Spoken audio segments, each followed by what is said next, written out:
આકાશવાણી અમદાવાદ વડોદરા પ્રસ્તુત છે કાર્યક્રમ આજના અતિથિ.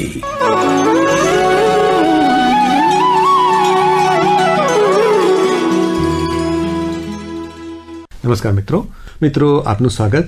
અને આજના આપણા અતિથિ, આપણા મહેમાનનું પણ સ્વાગત. આપણી સાથે છે કવિયત્રી, લેખિકા, પ્રાધ્યાપક એવા ઉષાબેન ઉપાધ્યાય. ઉષાબેન, આપને નમસ્કાર. નમસ્કાર મિત્રો. ઉષાબેન ઉપાધ્યાય છે એ ગુજરાતી ભાષાના આપણે જેને કહેને બડુકા સર્જક છે, અને નવા સર્જકોને ખાસ કરીને પ્રોત્સાહન આપવામાં પણ એમનું યોગદાન મહત્વનું રહ્યું છે. અને આકાશવાણી સાથે પણ એમનો સંબંધ ઘણા વર્ષોનો રહ્યો છે, પણ થોડા અંતરાલ પછી આપણી સાથે છે. ઉષાબેન, એક ઓળખ મેં આપની એક બે વાક્યમાં આપી દીધી, પણ ઓળખ જે આપણી ઊભી થતી હોય એમાં આપણી વર્ષોની સાધના હોય, આપણો અભ્યાસ હોય, આપણું કાર્ય હોય, ઘણી બધી વાતો મળીને આપણી ઓળખ બનતી હોય, અને એમાં આપણું ઘડતરનો પણ ફાળો હોય. તો આપણે સાહિત્ય સાથેનો આપણો સંબંધ એ ક્યારનો, કઈ રીતે, એની થોડી વાત શરૂઆતની આપણે કરીશું. બહુ સાચી વાત છે. વ્યક્તિત્વનો પાયો તો નાનપણથી જ નખાવાની શરૂઆત થઈ ગઈ હોય છે, અને એ વખતે પારિવારિક વાતાવરણ અને સંસ્કારો એની બહુ મોટી ભૂમિકા હોય છે. એટલે મારા સંદર્ભે પણ એ વાત એટલી જ સાચી છે. મને જે સાહિત્યનો રંગ લાગ્યો એના મૂળમાં મારા મમ્મી કોકિલાબેન ત્રિવેદી છે. મારા જન્મ પછી એણે એસએસસીની પરીક્ષા આપી હતી. એ જમાનામાં એ બહુ મોટી વાત હતી, અને એ પછી પણ એને વાંચનનો એટલો બધો રસ હતો. પપ્પા ગુજરાત વિદ્યુત બોર્ડમાં એન્જિનિયર હતા, ટ્રાન્સફરેબલ જોબ હતી. એટલે જે કોઈ નવા ગામમાં જવાનું થાય તો અઠવાડિયા 10 દિવસમાં એ એડમિશન અમારા થઈ જાય. એટલે સ્કૂલમાં આવે મમ્મી અને પ્રિન્સિપાલને કહે કે મારી દીકરી તમારી સ્કૂલમાં છે, એની સાથે હું પુસ્તકો મગાવું, એ મને આપની લાઇબ્રેરીમાંથી મોકલશો. અને એ રીતે મેસેન્જર તરીકે મારે પુસ્તકો લાવવા લઈ જવાનું થયું. બરોબર. મમ્મીના હાથમાં હંમેશા મેં પુસ્તકો જોયા, અને એને કારણે મને પણ વાંચવાનો રંગ લાગતો ગયો. એટલે બહુ જ નાની વયમાં મેં આપણા બધા જ પ્રશિષ્ટ સાહિત્યકારો એને મેં વાંચી લીધા હતા. અને બાળપણમાં જેમ મમ્મીનો ફાળો, એ જ રીતે પપ્પાનો પણ એવડો જ મોટો ફાળો. પપ્પા 1942ની લડતના લડવૈયા હતા, અને પાક્કા રાષ્ટ્રવાદી હતા. ખૂબ નીતિમત્તાથી જીવન આખું એમણે કામ કર્યું. અને અમને નાનપણમાં બાલ સંદેશ, ઝગમગ એ બધું જ ચાંદા મામા એ મળી રહે એને માટે એ ઉત્સુક રહેતા. અને એમ મને નાનપણથી જ વાંચનનો, સાહિત્યનો રંગ લાગતો ગયો. અને પછી તો એવું થયું કે એ જ મારા જીવનનો રસ્તો બની ગયો. એટલે ઉષાબેન, આપણે જયારે કારકિર્દીની પસંદગી કરવાની આવે ત્યારે ઘણીવાર આપણે કોઈના દોરવાયા કરતા હોય, અને ઘણીવાર આપણે આપણા રસના પ્રમાણે પણ પસંદગી કરતા હોઈએ. તો તમે જે સાહિત્યનો અભ્યાસ કરવાનું નક્કી કર્યું, એ સભાનપણે લેવાયેલો નિર્ણય હતો? આ બહુ મહત્વનો પ્રશ્ન કર્યો. હકીકતે સાહિત્ય તો મને ખૂબ ગમતું જ હતું, અને પુષ્કળ વાંચ્યું પણ હતું, રસ હતો. પણ મારે અભ્યાસ કરવો હતો સંગીતનો. શાસ્ત્રીય સંગીત મારે શીખવું હતું. શું વાત છે! અને MS યુનિવર્સિટીમાં જઈને શીખવું હતું. એટલો જ રસ મને ચિત્રકળામાં પણ હતો. અને એ સ્કૂલના વર્ષોમાં ચિત્રો ખૂબ સરસ કરતી, રંગોળી સ્પર્ધાઓમાં પ્રથમ નંબર લાવતી. એટલે ચિત્રકળા અથવા તો સંગીત, અને એ પણ MS યુનિવર્સિટીમાં જઈને શીખવું, એવો એક ખ્યાલ હતો. પણ એ જમાનામાં દીકરીને ભાવનગરથી વડોદરા ભણવા માટે મોકલવી એ બહુ યોગ્ય નહોતું લાગતું વડીલોને. જરા ખચકાટ હતો એમના મનમાં. એટલે મારી સામે પછી વિકલ્પો આવતા ગયા, અને એમાં મેં વિચાર્યું કે તો પછી મારે સાહિત્યમાં જ આગળ વધવું છે. પણ એનો સરવાળો તો એ થયો કે આ નહીં તો પેલી પણ લલિત કળા એણે મારા મનમાં કબજો જમાવ્યો હતો. ચિત્ર અને સંગીત નહીં તો સાહિત્ય કળા, એનો રસ્તો પછી મેં પસંદ કર્યો, અને એમાં અભ્યાસ કરી અને આગળ વધતી ગઈ. હવે આપણે ગુજરાતી વિષય સાથે જ આપણે માસ્ટર્સ કર્યું, પછી પ્રાધ્યાપક બનવાનો પણ એ સભાનપણે લેવાયેલો નિર્ણય હતો? હા, એ મારે કહેવું જોઈએ કે મારા મનમાં કેટલીક બાબતની સ્પષ્ટતા ખૂબ રહેતી હોય છે. હું ખૂબ વિચારશીલ છું એમ કહેવું જોઈએ. કોઈ પણ બાબતને વિશે હું ખૂબ વિચારું છું, એના જમા ઉધાર પાસાઓને પણ નજર સામે રાખવાનો પ્રયત્ન કરું છું, અને પછી એક વસ્તુ મારા મનમાં જ્યારે સ્પષ્ટ થાય ત્યારે હું એ દિશામાં આગળ વધું છું. એટલે જ્યારે મેં BA પૂરું કર્યું એ વખતે મારી સાથેની જે વિદ્યાર્થીની બહેનો હતી એ બધા બીએડ કરવાનું પસંદ કરતા હતા અને એના ફોર્મ ભરવાનું શરૂ થયું હતું. બેનપણીઓએ ભર્યા ફોર્મ એટલે મને પણ કહેવામાં આવ્યું કે તું પણ ભરી દે એમ. એટલે મેં એમની સાથે ફોર્મ તો ભર્યું, પણ પછી રૂબરૂ મુલાકાતનું પોસ્ટકાર્ડ આવ્યું ત્યારે મેં વિચાર્યું કે ના, મારે શિક્ષક નથી થવું, હું પ્રોફેસર થઈશ. શું વાત છે. અને મેં બીએડની જે રૂબરૂ મુલાકાત હતી, ઇન્ટરવ્યુ આપવાના હતા, એક્ઝામ આપવાની હતી, એમાં મેં હાજર થવાનું પસંદ ન કર્યું અને આગળ MA નો અભ્યાસ છે એ વધારતી ગઈ. એટલે પ્રોફેસર થવું એવું તો પહેલેથી મારા મનમાં નક્કી હતું. એટલે એ રસ્તો નક્કી કર્યું હતું અને કુદરતની મહેરબાની કે એ દિશામાં હું આગળ પણ વધી શકી. આપણે કહેવાય ને કે કોલેજમાં અથવા યુનિવર્સિટી લેવલમાં અધ્યાપક બન્યા, એની વાત પણ થોડી કહેશો? હા, સાહિત્ય સાથે તો નાતો જોડાઈ ચૂક્યો હતો બહુ નાનપણથી, પુષ્કળ વાંચ્યું. કોલેજ ભાવનગરમાં જે જયેન્દ્રભાઈ ત્રિવેદીની કોલેજ તરીકે જે ઓળખાતી એ સમયે, એ SNDT મહિલા કોલેજ એફિલિએટેડ કોલેજમાં મેં અભ્યાસ કર્યો. બરાબર. એની લાઇબ્રેરી એટલી બધી સારી અને એના ગ્રંથપાલ પણ એટલા બધા સારા, અને ત્યાં આગળ મેં ગુજરાતી પ્રશિષ્ટ સાહિત્ય તો કોલેજમાં આવતા પહેલા વાંચ્યું હતું.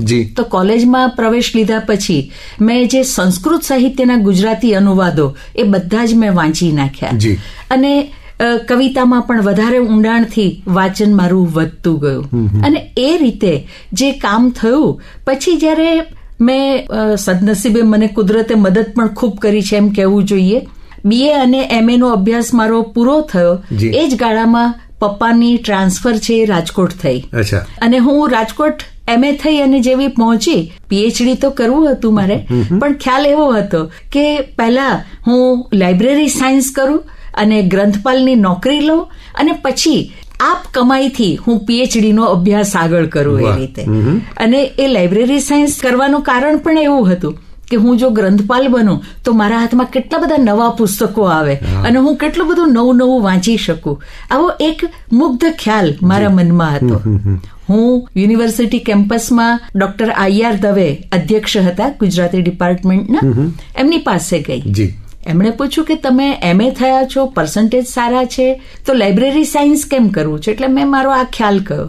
એમણે કહ્યું કે ના, તમને આટલા પર્સન્ટેજ છે તો તમને PhD કરવા માટે ફેલોશિપ મળશે UGCની. મેં કીધું જો ફેલોશિપ મળતી હોય તો હું PhD કરું, તો પછી લાઇબ્રેરી સાયન્સ અત્યારે નહીં કરું.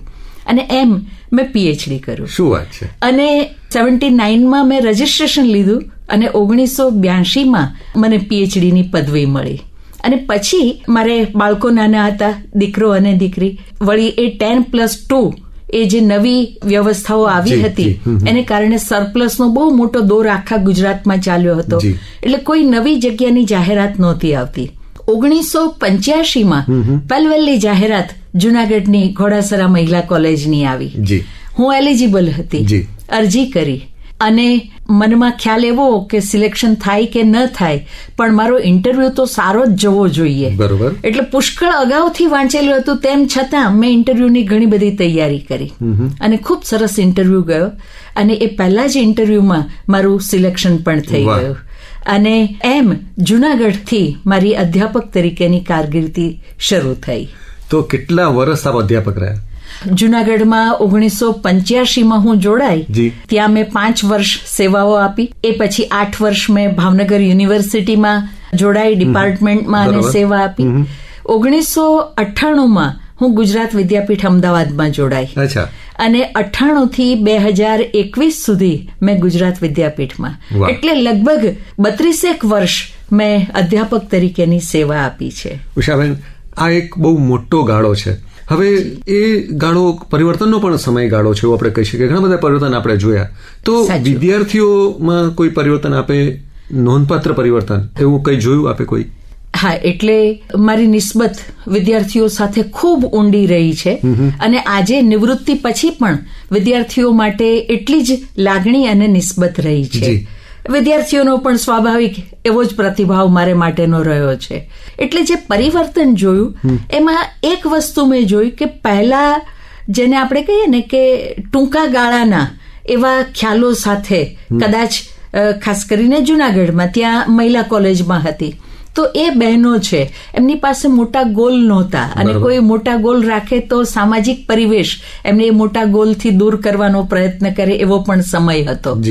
પણ ભાવનગર યુનિવર્સિટીમાં મેં જોયું કે વિદ્યાર્થીઓ ગ્રામીણ વિસ્તારમાંથી અપડાઉન કરીને ભણતા હોય, જિજ્ઞાસુ હોય અને એક ધગશ હોય, મહેનત કરવા પણ તત્પર હોય. અને એક મેં ખાસ જોયું, અને એ મારી બહુ પાકી થિયરી છે, જી જે તોફાની વિદ્યાર્થી હોય એ ખરેખર તોફાની હોતો જ નથી. શું વાત છે? એનામાં ટેલેન્ટ એટલી બધી હોય છે, એનામાં ઉર્જા એટલી બધી હોય છે, એને ખાલી ચેનલાઇઝ કરવાની જરૂર હોય છે. બહુ સરસ વાત. એટલે એને તોફાન કરવાનો ઈરાદો નથી, પણ એની એનર્જી છે એને એ ક્યાંય યોગ્ય રીતે વાપરી જ ન શકતો હોય, એમાંથી પછી એ આપણને એમ લાગે કે તોફાન એવી પ્રવૃત્તિ થતી હોય. એટલે મેં વિદ્યાર્થીઓમાં જોયું કે જો એ સજ્જ નથી, એ જરા ડાયવર્ટ થઈ ગયેલો છે, પણ એમને યોગ્ય રીતે માર્ગદર્શન મળે છે તો તરત જ એ ઊંચા ગોલ સુધી પહોંચવા માટે કટિબદ્ધ થાય છે. એટલે ત્યાં પણ મને એ અનુભવ થયો. અને ગુજરાત વિદ્યાપીઠમાં તો હું એટલા માટે જ લાંબા સમય સુધી સ્થિર રહી અને મેં સેવાઓ આપી કે ત્યાં આગળ રૂરલ અને ટ્રાઇબલ વિસ્તારના વિદ્યાર્થીઓ આવતા. અને મારા મનમાં પપ્પાને કારણે દેશ પ્રેમ બહુ પ્રબળપણે અને એવી ભાવના ખરી કે મારાથી થાય એટલી સેવા કરવી. બહુ સરસ. પણ મારા સંતાનો અને પરિવારની જવાબદારી છોડીને મહિલા તરીકે હું બહાર સેવા કરવા નીકળું એ પણ વ્યાજબી નહીં. એટલે મેં એવો રસ્તો પકડ્યો કે શિક્ષણ દ્વારા હું ગ્રામીણ અને ટ્રાઇબલ વિસ્તારના જે વિદ્યાર્થીઓ છે એને માટે કામ કરું. આપણે આપની અધ્યાપક તરીકેની એક શિક્ષણના ક્ષેત્રની યાત્રાની વાત કરી. ઉષાબેન, લેખનની શરૂઆત કઈ રીતે થઈ, ક્યારે થઈ? હા, લેખનની શરૂઆત આમ તો બહુ વહેલા થઈ હતી. લગભગ કોલેજના પહેલા બીજા વર્ષમાં હતી અને ગીત લખ્યું હતું, ગીતથી શરૂઆત થઈ હતી. બરોબર. અને એ ગીત માટે પણ કહી દઉં કે મારા ગીતનો લઈ મને મારા નાની પાસેથી મળ્યો છે. મારા નાની છે ચુસ્ત સ્વામિનારાયણ સંપ્રદાયના, અને કાયમ મેં એમને થાળ, ધોળ, આરતી બહુ જ મધુર કંઠે ગાતા સાંભળ્યા છે. બરોબર. એટલે એને કારણે એ ગીતનો લઈ મારા કાનમાં રેડાયો. અને મેં એ વખતે ગીત લખ્યું, પણ એમાં સ્વાભાવિક રીતે પ્રારંભ હતો મેઘાણીની છાયા હતી. વાંચ્યું હતું ખૂબ, એટલે ક્રિટિક પણ જાગતો હતો મારામાં. અને એટલે તરત જ લાગ્યું કે આ ગીત તો લખ્યું મેં, પણ એમાં છાયા તો મેઘાણીની છે, એટલે ક્યાંય મોકલ્યું નહીં. પણ પછી જ્યારે પીએચડી કરતી હતી એ ગાળામાં મારું લખવાનું છે એ વધારે ઊંડાણસભર થતું ગયું. ડોક્ટર ભાનુપ્રસાદ પંડ્યા અને ડોક્ટર ઉપેન્દ્રભાઈ એ બંનેનું મને ખૂબ માર્ગદર્શન મળ્યું. અને એમ મારું જે લેખન છે, અને જુનાગઢ ગઈ 1985, એ પછી તો એક ધારું ગીત, ગઝલ, અછાંદસ એનું લેખન મારું ચાલતું રહ્યું. આ આપણે જે પદ્યમાં પણ તમે ગયા, પછી ગદ્યમાં પણ તમારું પ્રદાન મહત્વનું રહ્યું છે. આપણે નાટકો પણ લખ્યા છે. કયા કયા ક્ષેત્રોમાં તમે પ્રદાન કર્યું છે એની તમારા શબ્દોમાં જ વાત કરો ને બેન. હા, પ્રારંભ કવિતાથી કર્યો, અને આજે પણ કવિતા એ મારું સૌથી પ્રિય ફોર્મ છે. સૌથી વધારે મેં એમાં જ સર્જન કર્યું છે.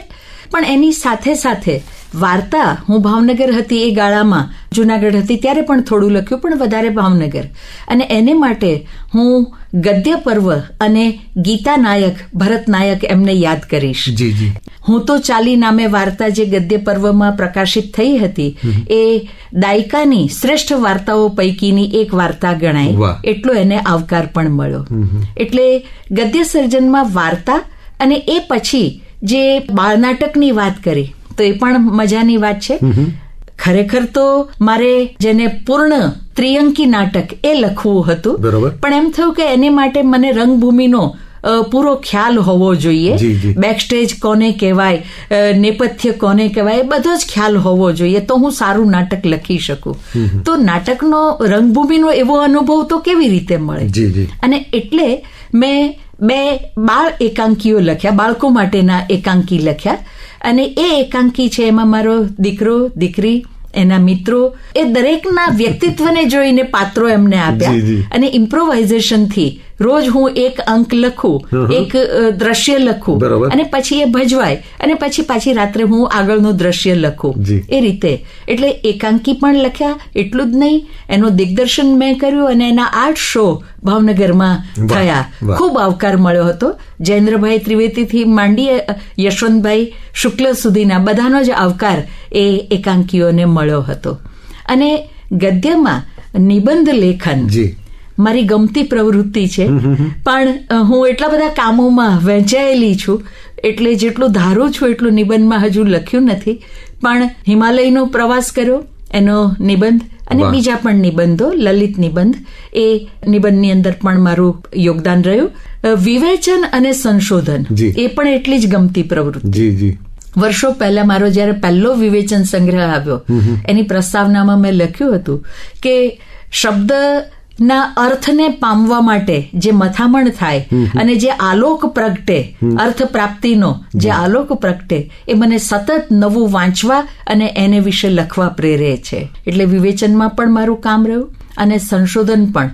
જે કંઈ ખૂટતા અધ્યાયો છે આપણા સાહિત્ય જગતના, એને વિશે સંશોધન કરવાનું મને ગમ્યું છે. જેમ કે મેં મધ્યકાલીન કવયત્રીઓની કવિતાનું સંશોધન અને સંપાદન કર્યું અકાદમી પાસે પ્રસ્તાવ મૂકીને, અને ગુજરાત સાહિત્ય અકાદમીએ એનું પુસ્તક કર્યું રાધાકૃષ્ણ વિના બીજું બોલમાં. અને એના જ અનુસંધાનમાં અર્વાચીન કવયત્રીઓની કવિતા, એનું પણ સંશોધન સંપાદન કર્યું. એટલે આપને ગર્વ પણ છે અને સંતોષ પણ છે કે આપણે એક નોંધપાત્ર પ્રદાન કર્યું. હવે તમે હમણાં જે એક પંક્તિ લખી છે જે મને પણ સ્પર્શી ગઈ, અમે કાફલાઓના નથી માનવી પણ મુકામો તો સઘળે બનાવી જવાના. એટલે અલગ અલગ મુકામો તમે બનાવતા ગયા. પણ આપણે એવું કરીએ કે આપની એક કૃતિ, આપની પસંદગીની કૃતિ આપણે શ્રોતાઓ સાથે વહેંચીએ. જરૂર જરૂર. એક ગીત છે જે સૌને ખૂબ ગમ્યું છે અને મને પણ એટલું જ ગમે છે. શીર્ષક છે નભ વચ્ચે આ કયો ખલાસી. નભ વચ્ચે આ કયો ખલાસી જળની જાળ ગૂંથે છે. જાળ ગૂંથીને ઊભો થતામાં ખેસ જરા ખંખેરે, પલક વારમાં ગોરમ ભાતા નભને ઘનવન ઘેરે. ફરફર ફરફર ફોરા વરસે જાણે કતરણ ખેરે, નભ વચ્ચે આ કયો ખલાસી જળની જાળ ગૂંથે છે. ત્રમજૂટ વરસે નભથી જ્યારે, એ પતરાના છાપરા ઉપર આ ત્રમજૂટ બરાબર અનુભવાય, ધાબા ઉપર ન અનુભવાય. તો એ ત્રમજૂટ કે ત્રમજૂટ વરસે નભથી જ્યારે જાળ ધીવરની ભાસે. ધીવર એટલે માછીમાર. કે ત્રમજૂટ વરસે નભથી જ્યારે જાળ ધીવરની ભાસે, ફંગોળી ફેલાવી નાખી પૃથ્વીનું મીન ફાંસે. અરે પલકમાં મત્સ્ય ધરાનું આભે ખેંચી જાશે. આખી પૃથ્વીને આભે ખેંચી જશે. અરે પલકમાં મત્સ્ય ધરાનું આભે ખેંચી જાશે. નભ વચ્ચે આ કયો ખલાસી જળની જાળ ગૂંથે છે. નભ વચ્ચે આ કયો ખલાસી જળની જાળ ગૂંથે છે. આ ખલાસીની આપણને બધાને એક રીતે જોઈએ તો પ્રતીક્ષા હોય છે અને આપણને મળી જાય એની આપણને પ્રતીક્ષા હોય છે. ઉષાબેન, આપણી વાતચીતમાં આપણે જે શરૂઆતનું જે લેખનકારની વાત કરી એમાં આપણે મેઘાણીની છાયા એવો શબ્દ પ્રયોગ કર્યો. બિલકુલ. તો આપણા ઉપર જાણે અજાણે પણ આપણે જેને વાંચ્યા હોય એનો પ્રભાવ રહેતો હોય. તો આપણી અત્યારની ભાષામાં હું તમને કહું કે તમારા ફેવરિટ આપણે જેને કહેવાય કે સર્જક કોણ? રવિન્દ્રનાથ ટાગોર. એમનું ગીત પંચશતી અનુવાદ થયેલી કવિતાઓ એમની, એ અનેક વખત વાંચ્યું છે. એક વખત નહીં, અનેક વખત, અગણિત વખત એમ કહી શકાય, એટલી વખત વાંચ્યું છે. એટલે મારા પ્રિય કવિ એ રવિન્દ્રનાથ ટાગોર છે. અને બીજા ગુજરાતીમાં જો જોવા હોય તો રાજેન્દ્ર શાહ છે. આ બે મારા પ્રિય કવિઓ. હવે એક મને જે સવાલ થાય, દાખલા તરીકે હું કોઈ એક વાત એક વખત વાંચ્યું હોય, બીજી વાર વાંચું તો મને એમાંથી કંઈક નવું મળે. તો ઉષાબેન પણ એકની એક વાત, એકની એક કૃતિ બીજી વાર વાંચો તો એમાંથી અમને નવું કંઈક મળે? જરૂર મળે. એટલું જ નહીં, અધ્યાપક તરીકે જે ઉમાશંકર જોશી કહે છે એ અનુભવ લગભગ ઘણા અધ્યાપકોનો હશે, મારો પણ છે, કે વર્ગ એ જ સ્વર્ગ. એટલે મેં એલિયટનું મરુભૂમિ, ધ વેસ્ટલેન્ડ, એનો હરીન્દ્ર દવેએ કરેલો અનુવાદ મરુભૂમિ મેં વાંચેલું જ હતું. આખું પુસ્તકે વાંચ્યું હતું, કાવ્ય. પણ મારે જ્યારે ટેક્સ્ટબુક તરીકે ભાવનગર યુનિવર્સિટીના MA વિદ્યાર્થીઓને એ ભણાવવાનું હતું અને એ વખતે એ પંક્તિઓનો પાઠ મેં જ્યારે વિદ્યાર્થીઓ સામે કર્યો ત્યારે એમાં એપ્રિલ શબ્દ આવ્યો અને મેં અગાઉ જે નહોતો વિચાર્યો કે નહોતો અનુભવ્યો એવો નવો અર્થ મને એમાંથી સ્ફુર્યો હતો. એટલે જ્યારે એકથી વધારે વખત વાંચીએ છીએ ત્યારે નવી નવી અર્થ છાયા પામી શકાય છે અને ભાવ સ્પંદનો તો એના અનેરા હોય જ છે. એક્ઝેક્ટલી, બહુ સરસ વાત. આપે આ જે એક કોટ મને જે આપ્યું, વર્ગ એ જ સ્વર્ગ, એટલે ઉમાશંકર જોશીનું, પણ એ આખું આપનો જે ભાવ છે વર્ગ પ્રત્યેનો, શિક્ષણ પ્રત્યેનો, એ ભાવ અહીંયા વ્યક્ત થઈ ગયો. ઉષાબેન, આપણે તમે જે નવા સર્જકોને પ્રોત્સાહન આપવા માટેની જે પ્રવૃત્તિ જે શરૂ કરી, જુઈ મેળાની વાત, એની પર થોડી વાત કરો. આમ તો એમ કહેવાય કે કોઈ ઘટના એકાએક નથી બનતી સાચી હોતી. વાત, હા. એની પાછળ ઘણું બધું બનતું હોય છે અને પછી કોઈ એક ઘટના આપણી સામે આવતી હોય છે. એટલે ઈસવીસન 2000ની સાલથી મેં નારી લિખિત સાહિત્યના અભ્યાસો શરૂ કર્યા હતા અને એ અભ્યાસ શરૂ કરવાનું કારણ પણ એ હતું કે મેં આપણું પ્રશિષ્ટ સાહિત્ય કે આપણું સાંપ્રત સાહિત્ય પુષ્કળ વાંચ્યું હતું અને અધ્યાપક તરીકે અને વિવેચનમાં રુચિ હોવાને કારણે મેં આપણા ગુજરાતી સાહિત્યના બધા જ ઇતિહાસના પુસ્તકો વાંચી લીધા હતા. અને એમાં જેમ જેમ વાંચતી ગઈ એમ એક વાત મારા ધ્યાનમાં આવતી ગઈ કે ઇતિહાસ ગ્રંથોની અંદર સ્ત્રી સર્જકોને પ્રમાણમાં જોઈએ એટલું સ્થાન અપાયું નથી. નીતા રામૈયા કહે છે એના જેવો અનુભવ મને આ વાંચતા થયો. એમની કવિતાની પંક્તિ છે કે તમે પૂરું પાનું બન્યા અને અમે હાંસિયામાં પણ નહીં. એમની કવિતાની આ પંક્તિઓ છે નીતા રામૈયાની. તો આવો અનુભવ જેમ જેમ થતો ગયો એટલે મને થયું કે મીરા હોય અથવા ગંગા સતી હોય તો એમાં એમને માટે ઇતિહાસ લેખનમાં ઘણા બધા પૃષ્ઠ ફાળવવામાં આવ્યા હોય, પણ મધ્યકાળમાં માત્ર 2-4 કવયત્રી નથી, ઘણા બધા કવયત્રી છે. એટલે મેં એના ઉપર અભ્યાસ કરવાનું શરૂ કર્યું અને જે મધ્યકાલીન કવયત્રીની કવિતાનું સંપાદન મેં આપ્યું એ આનું જ પરિણામ હતું. એટલે એ રીતે મેં કવિતાના 2 ગ્રંથોના સંશોધન સંપાદન આપ્યા, નારી સપ્તક શ્રેણી નામે 4 પુસ્તકો આપ્યા અને એ પછી પણ મને એવું લાગ્યું જેમ જેમ સમય જતો ગયો તેમ કે હજુ બહેનોનો અવાજ, કેટલા બધા બહેનો આજના સમયમાં સર્જન કરી રહ્યા છે. એમાંથી કેટલાક બહુ જ સરસ રીતે નીવડી આવેલી કલમો છે, પણ બીજી ઘણી સશક્ત કલમ છે એ લોકો સુધી બરાબર પહોંચે એની જરૂર છે.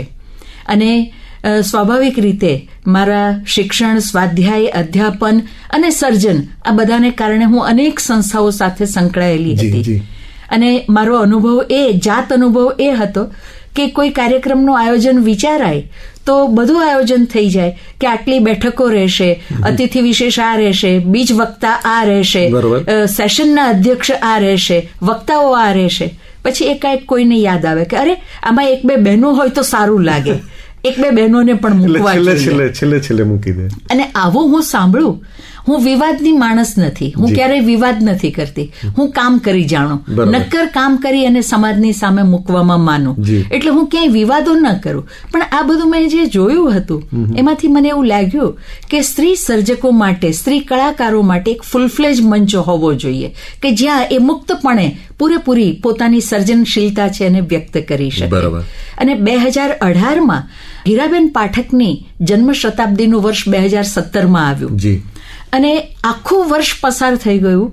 હીરાબેન પાઠક જેવા વિદુષી લેખિકા, કવયત્રી, એમને આખા ગુજરાતમાં એક નાનકડા કાર્યક્રમથી પણ અંજલિ ન અપાઈ.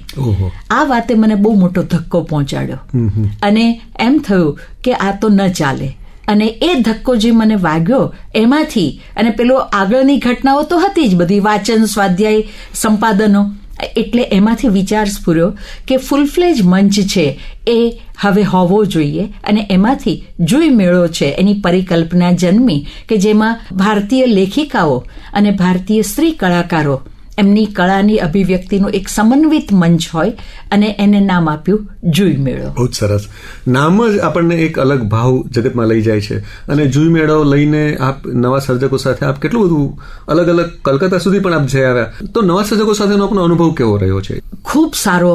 એટલી બધી સશક્ત કલમો અત્યારે આપણી પાસે આવી રહી છે અને એમની પાસે કલ્પનાનું પણ નાવીન્ય છે, અભિવ્યક્તિની પણ એક પ્રબળ એમની પોતાની આગવી રીતિ છે. હું તમને ખાલી 2 જ નામ આપું.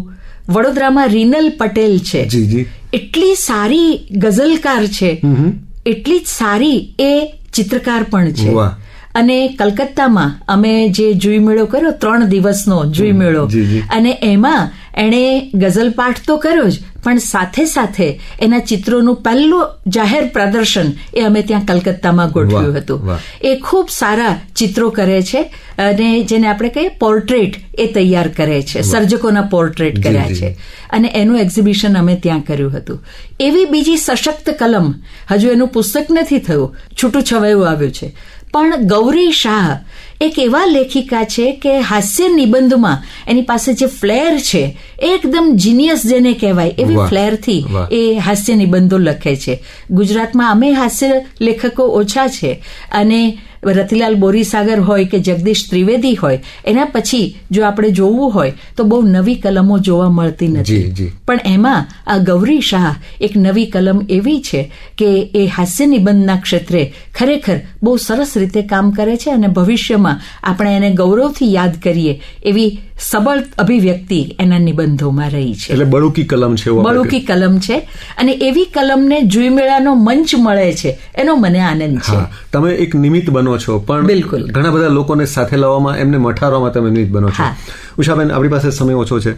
આપણે જ્યારે વાત કરીએ કે કેટલા બધી તમે ભૂમિકાઓ આપણે કહીએ ને સારી રીતે નિભાવી, એ શિક્ષક તરીકેની એક આપણે કુટુંબની જવાબદારી પણ, અને સાથે સાથે તમે તમારા સંશોધન કાર્યમાં પણ વ્યસ્ત રહ્યા અને લખતા પણ રહ્યા, તો કઈ રીતે બધું તમે સંભાળ્યું? અરે વાહ, એનું રહસ્ય? આ તો તમે બહુ પાયાનો પ્રશ્ન કર્યો.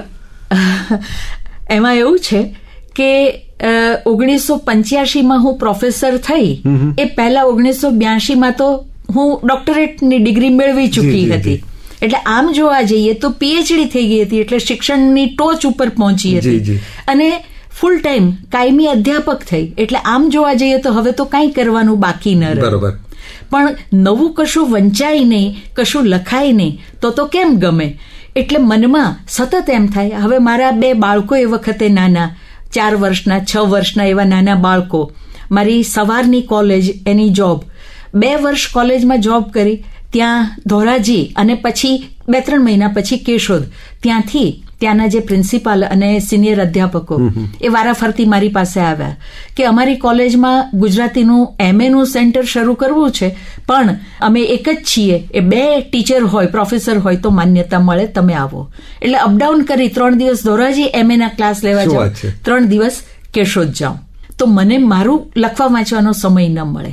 રાત્રે બધું જ જમી પરવારી, રસોડું સાફસૂફ કરી અને લખવા વાંચવા બેસું, ત્યાં દીકરો કે દીકરી જેને પથારીમાં વાર્તા કહીને મેં સુવડાવ્યા હોય, અને પછી હું લખવા બેસું તો એ કે મમ્મી તું ક્યારે આવે છે? ઓહો. તો સંતાનોથી વધારે તો જીવનમાં કાંઈ હોય જ નહીં. એટલે હું સાચી કહું આ આવું, અને તરત બધું બંધ કરીને એની પાસે જતી રહું. એટલે પછી મારો અજંપો વધતો ગયો કે તો હું લખું વાંચું ક્યારે? અને પછી મેં રસ્તો કાઢ્યો. હું હંમેશા કહું છું કે હું સંઘર્ષની માણસ નથી, વિવાદની માણસ નથી. જી, જી. હું રસ્તો કરું છું, નક્કર કામ કરું છું. અને મેં રસ્તો કાઢ્યો કે હું વહેલી સવારમાં 3 વાગે ઉઠી જાઉં, વાહ. તો 3 થી 6 એ સમય મારો છે. જી. અને મેં ટેવ પાડી, બપોરે સૂવાનું નહીં, દિવસ આખો કામ હોય, સવારે 3 વાગે ઉઠું અને રાત્રે 10 વાગે સૂવું, ત્યાં સુધી એક ધારું કામ ચાલે. વાહ. પણ 3 થી 6 નો સમય એ મારો સમય હતો. અને દુનિયા જાગે એ પહેલા હું મારું કામ પતાવી લેતી અદ્ભુત. હતી, અને પછી હું દુનિયાની. હું હસતા હસતા કહેતી કે 6 વાગ્યા પછી હું દુનિયાની. તો મેં એ રસ્તો કાઢ્યો, અને એ ટેવ આજે પણ છે. આ ટેવને કારણે જ હું આ બધા કામો છે લેખન વાંચનના, એ હું સારી રીતે કરી શકી છું. ઉષાબેન, અદ્ભુત વાતો, આપણી સાથેની વાતો હજી એમ થાય કે આપણે કરીએ પણ સમયનો તકાજો આપણે માનવો પડે. જી. કેટલી બધી વાતો આપે વાતમાં કહી દીધી, સંદેશ આપી દીધા, પણ અંતમાં જે અલગ અલગ વય જૂથના અમારા શ્રોતા મિત્રો છે એને એક સંદેશ આપવો હોય તો શું આપશો આપ? હું એમ કહીશ કે ખુદી કો કર બુલંદ ઇતના કે ખુદા બંદે સે પૂછે બોલ તેરી રઝા ક્યા હૈ. વાહ. તમે પોતે નીતિના માર્ગે, મહેનત, પરિશ્રમ એના માર્ગે, અને પુસ્તકને મિત્ર રાખીને, સાથે પુસ્તક હોવું જ જોઈએ. પુસ્તક જેવો મિત્ર બીજો કોઈ જ નથી. ખૂબ વાંચો તો જ વિકાસ થવાનો છે.